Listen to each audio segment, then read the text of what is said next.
The idea that all of us can raise our living standards without anyone else having to suffer is something that we all take for granted. But it's actually pretty unusual in the context of human history. If you look at a graph of median incomes through going back many centuries, you don't see gradual improvement over time. What you see is a flat line of perpetual poverty that suddenly starts rocketing upwards about 200 years ago. And the reason is all to do with energy. Energy is what governs our universe. It's essential to every activity we perform, and it's also fundamental to understanding human civilizations, past, present, and future. Today, when we want more energy, we just pull it out of the ground. But energy supplies weren't always so abundant. For most civilizations that ever existed, pretty much all of their energy that had to go input into their economy had to come from one single source: sunlight captured via agriculture. Economic growth wasn't easy because a fixed amount of land meant a fixed amount of energy. So, for example, if they wanted to increase iron production, well, you needed to have wood to fuel the smelters. And to create that wood, you needed a land allocation, which meant that some other energy resource, like food, had to be sacrificed to do it. Because of this, the main route to economic growth for these civilizations was to expand their land base, which generally had to come at someone else's expense.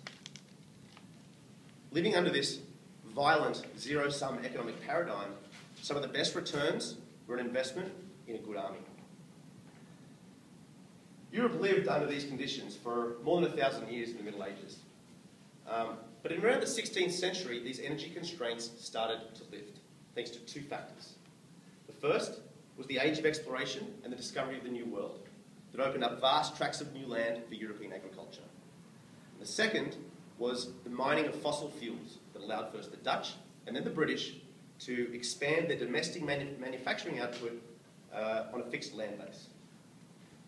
But although both of these increases in energy supply were successful at growing the size of the economy, they weren't successful at raising living standards.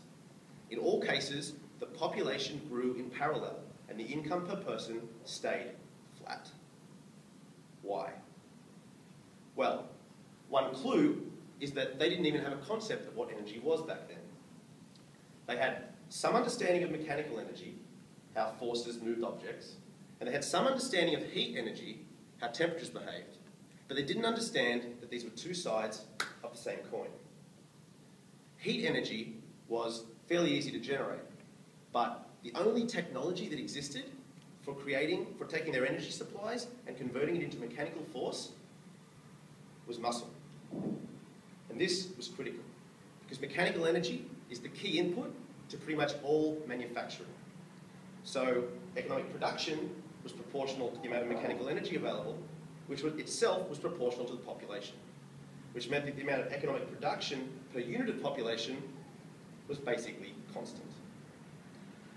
In order for median incomes to be liberated, muscle had to lose its monopoly over performing mechanical energy in the economy.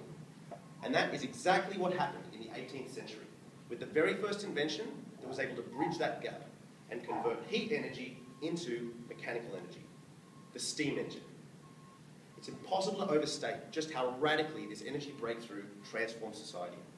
As coal-powered steam displaced muscle in performing mechanical energy in the economy, total production finally grew faster than population, which allowed median incomes to begin their incredible epic rise that's still been going on 200 years later. Today, we use the kind of energy that would have once taken a retinue of slaves to just go for a weekend drive. But we're not home free yet, because 85% of our energy still comes from fossil fuels, which are inevitably finite.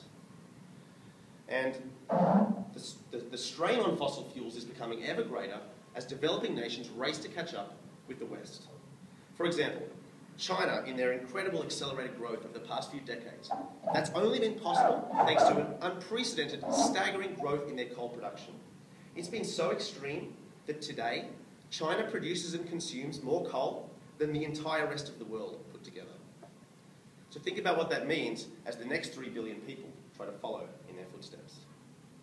For all our progress over the last few hundred years, if the world were to return to becoming energy constrained again, None of our modern technology will likely prevent a return to that same violent, zero-sum economic paradigm that we've seen operating in the past. So, there are reasons for concern, but there's also reason for hope. Enough sunlight falls on the Earth every day to meet our energy needs 1,000 times over.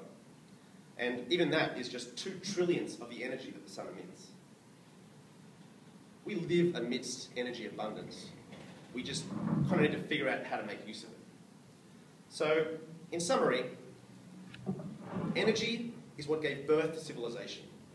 It's what raised us out of our poverty-stricken past, and it's what fuels our modern economy. But most importantly, our investments in energy today are what will define what kind of future is possible tomorrow. Thank you.